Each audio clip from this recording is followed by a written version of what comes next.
Van D, a dynamic leader with decades of experience building companies and crushing sales. He's been there and done that. Ladies and gentlemen, hello. My name is Van D. Inspiring audiences across the country to do it too. Here's Van. Well, hello, everybody. Welcome back to part 3 of how to sell yourself in 3 minutes or less and get the deal. And my partner, a guy that I just admire for the way he treats people and his business acumen, Mr. Jay Miralles is here. I love that. There you go, right? It's just, if I could just do this every day, just this. Well, we are. I know. We're going to do this all the time because you know why? We benefit our audience. And that's what you and I talk about this off the air. We talk about this all the time. How can we benefit people? Right. And this is one way because they get a chance to experience our experiences. I love good the and interactive. bad. I love the interactiveness. Yeah, and we are not afraid to tell people our failures. They're going to learn from it.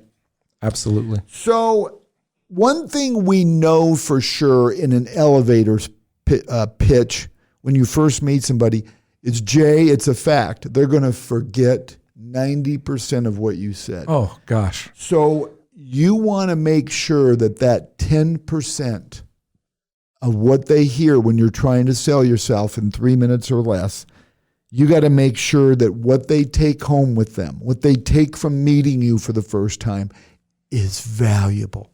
Mm-hmm. So we've talked about compliments. Right. We got to make sure if there's an opening or a possibility to give a compliment, we have to. Right.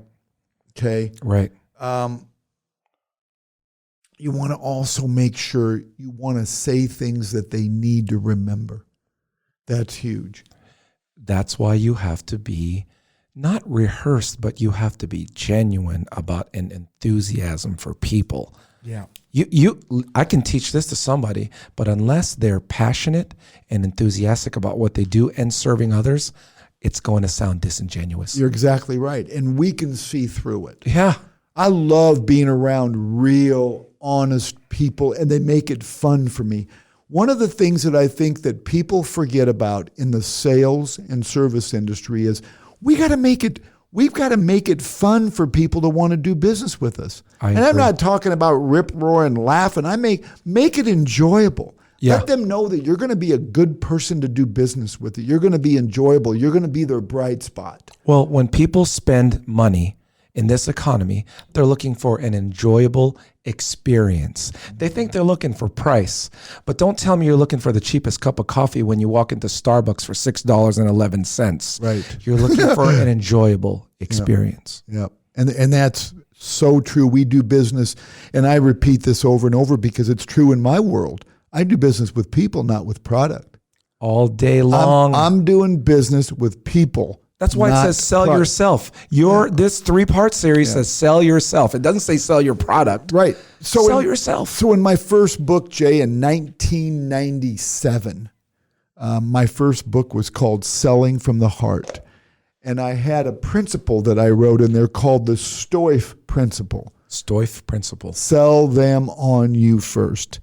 That, to me, because in my books, and I've written 5 now, my latest being The Power of Asking, which you're going to get on my website at vandeeb.com. Make sure you order that. No, I've read it, and it's valuable. Thank you. But if you think about it, isn't everything we do is people aren't going to do business with us unless we sell them on ourselves first? They can buy it from somebody or somewhere else. Why not do it with you? Yeah, so when you're doing these elevator pitches and you get to meet somebody and you're going to an event, and like I said in our second segment, you got to write this stuff down and practice it so you don't forget it when you get to these opportunities, which may come at a grocery store. It may come at the post office. It may come at your kid's soccer game. You've got to have down a good 3 to 5 minute elevator pitch. You have to. And make sure in your elevator pitch it has these 4 elements. Who are you? What do you have to offer? How your product or your service is going to benefit them, and what you are looking for. what's important to you also in doing business with them. But what I want to talk about today, Jay, there's a lot more than 4 components, but those are the main elements in an elevator pitch. Yeah. You've got to have those.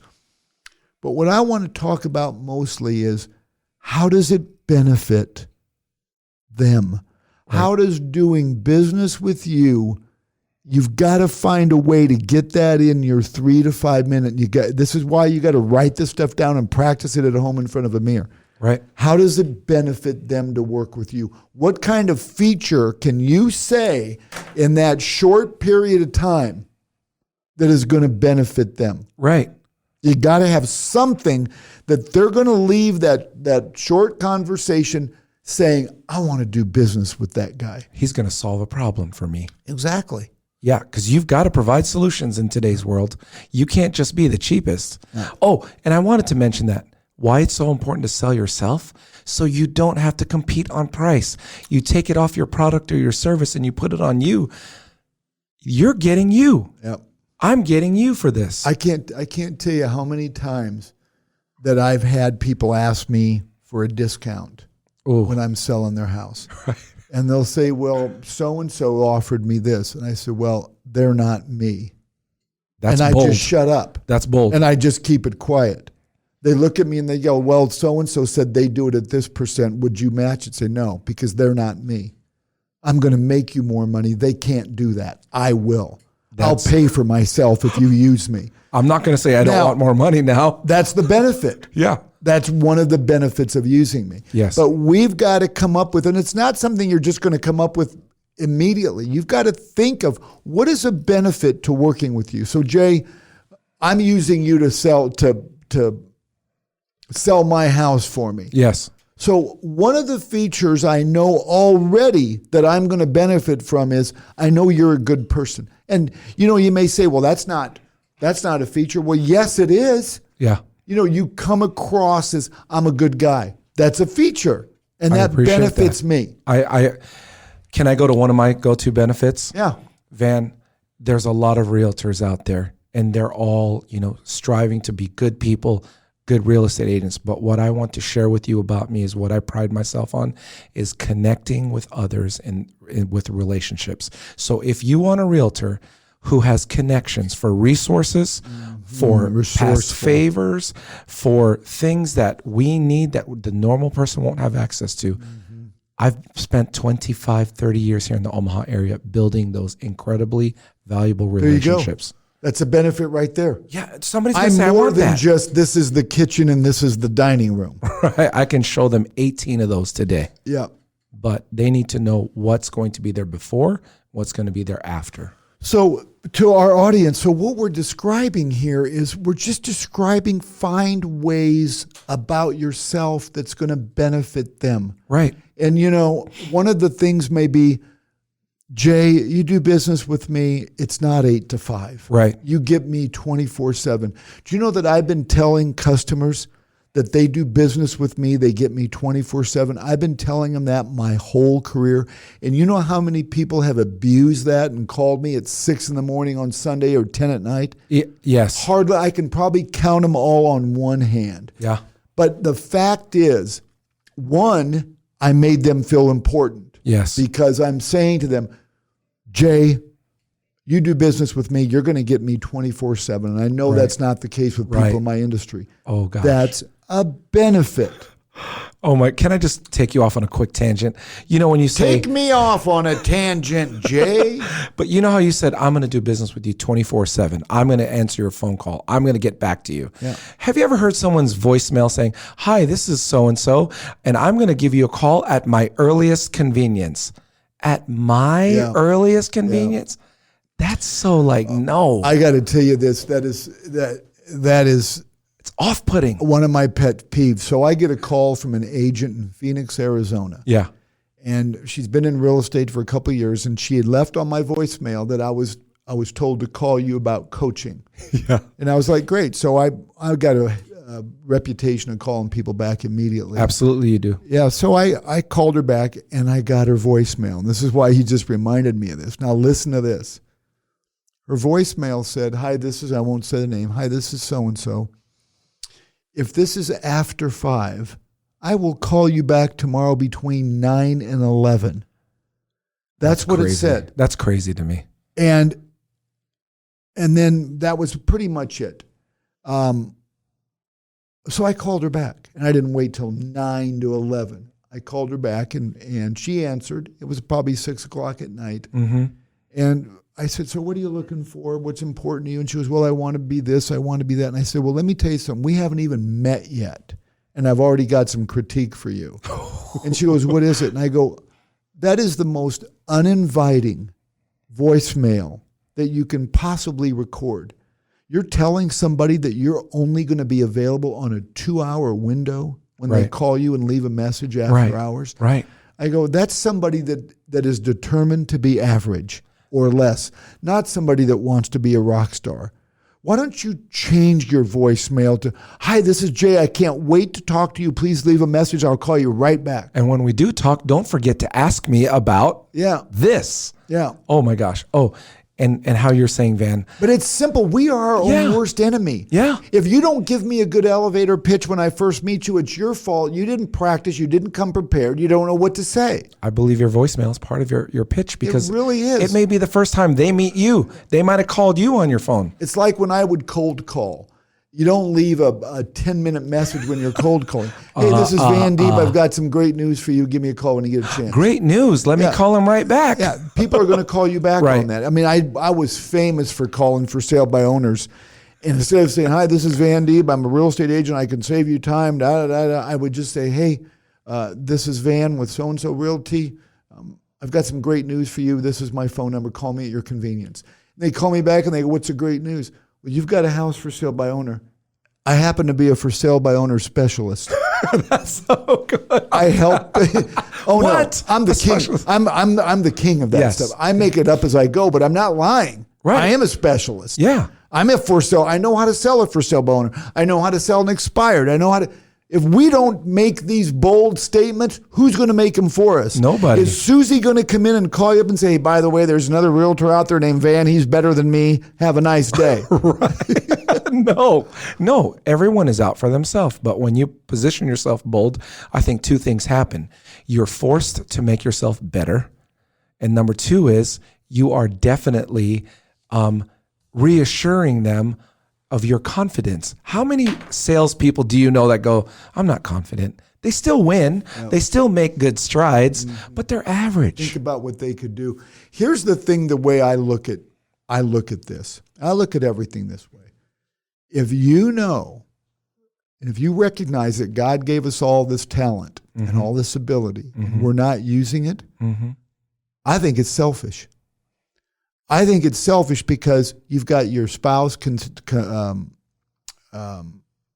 spouse. What am I trying to say? Other significant other. You've got a spouse. Yeah. You've got a spouse or significant other, or you've got children. You've got family. You've got coworkers. You've got friends. You got people, even people that are no longer on this earth, that are counting on you to be the best you can be. I think you're selfish if you're not being the best you can be. I really do. I don't think it's fair to people that are depending on you for you to be average. And this is just one of the components. When you meet somebody, give it all you got to where they want it. It's like Walt Disney said, I want to make my movies so magical. I want to make it so magical that they want to see it again and again and again. And guess what? It's the same thing in business.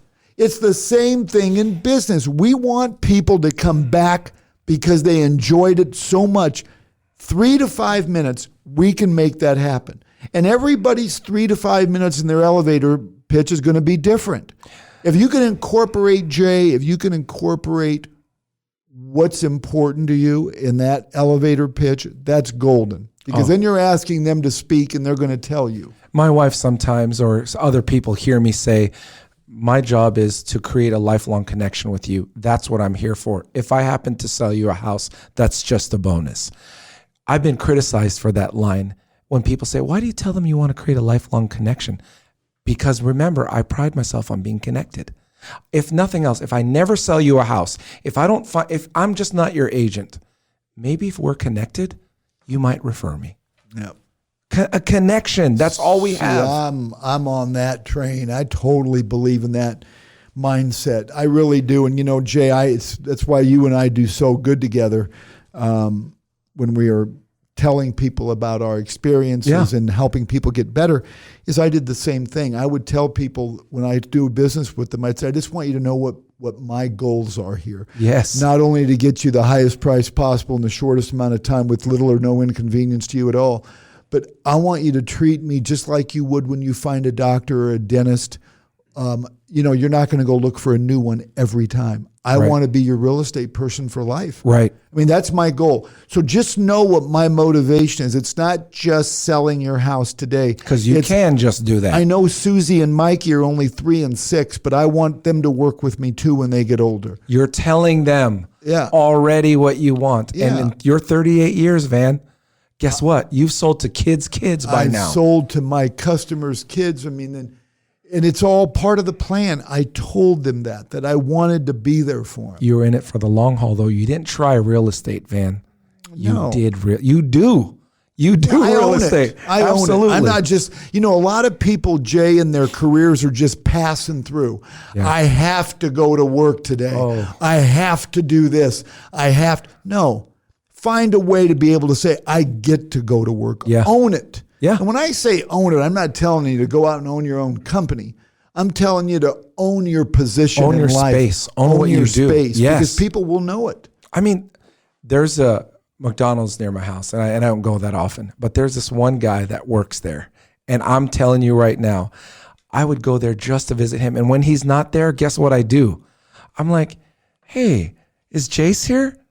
Because he's the guy that gives so great service. I can see his peers curl up when he's given that great service. I see him. Jace, Jace, 180th and Center, that store right over there. Well, you're making people feel like they matter. 100%. Yeah, that's what you're doing, is you're making people feel like they matter. Are they going to want to do business with you? Absolutely. So, Jay, this is a lot. These 3 segments that we've done on how to sell yourself in 3 minutes or 5 minutes, whatever, this is a lot. It is.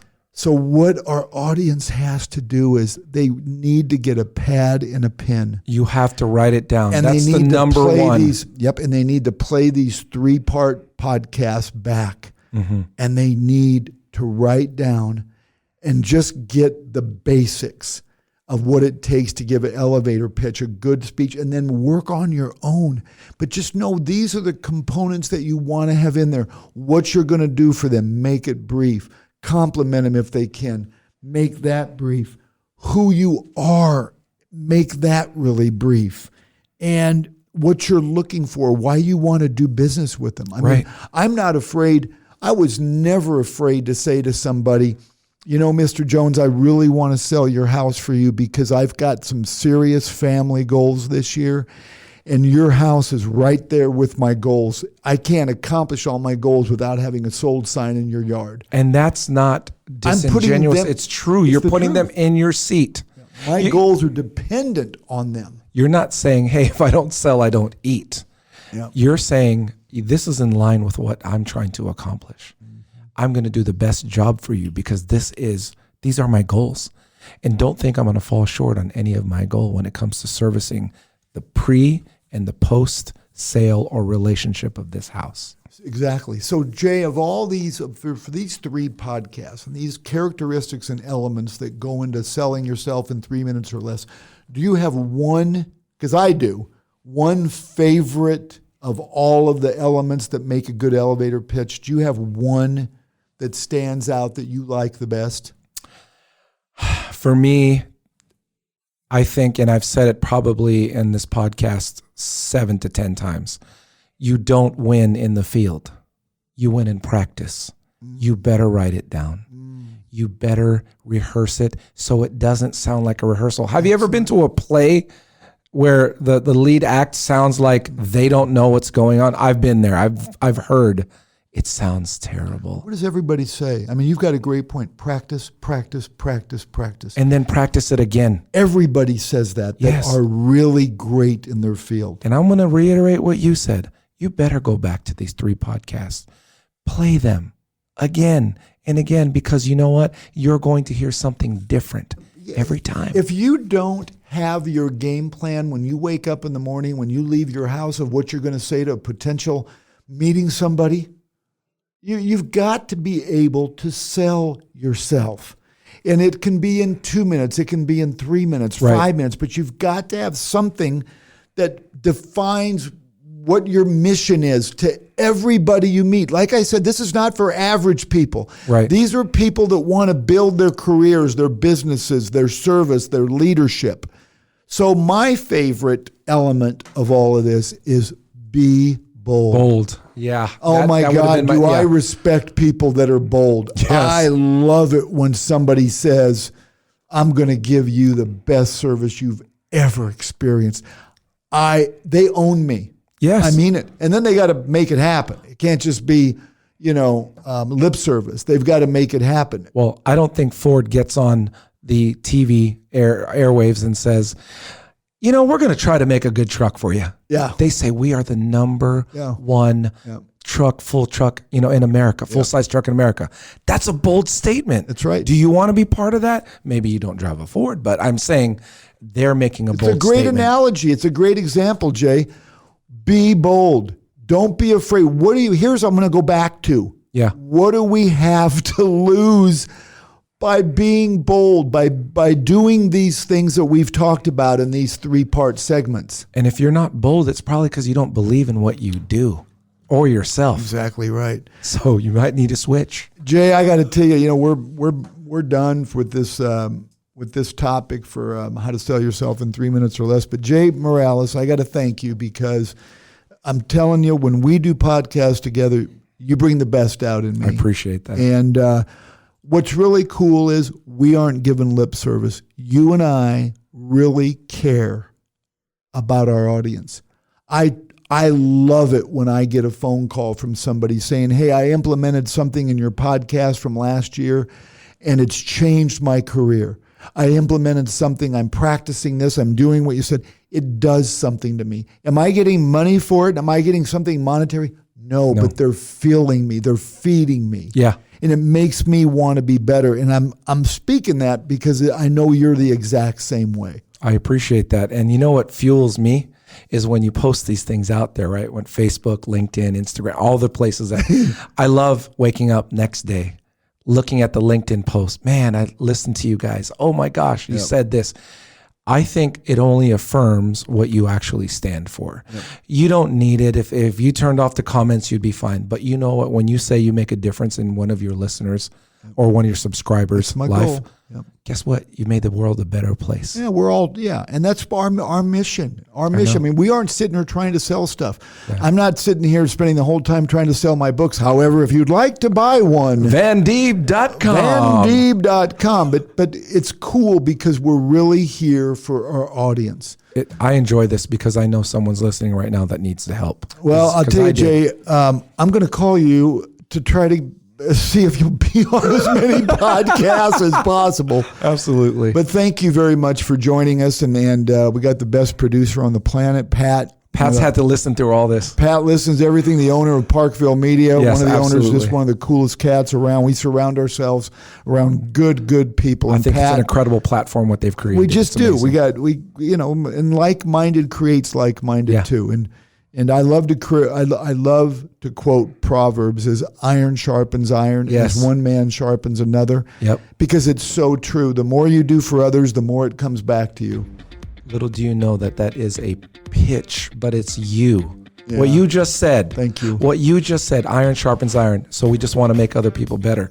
That is part of your pitch. Well, I feel it. It's in my soul. Yeah, you're not pitching it, you know. But thank you, Jay. And thank you to the audience for listening to this 3-part series. Please don't forget to rate, review, subscribe, tell everybody about these podcasts. Be grateful. We're very grateful for you. Thank you. A Parkville Media Production.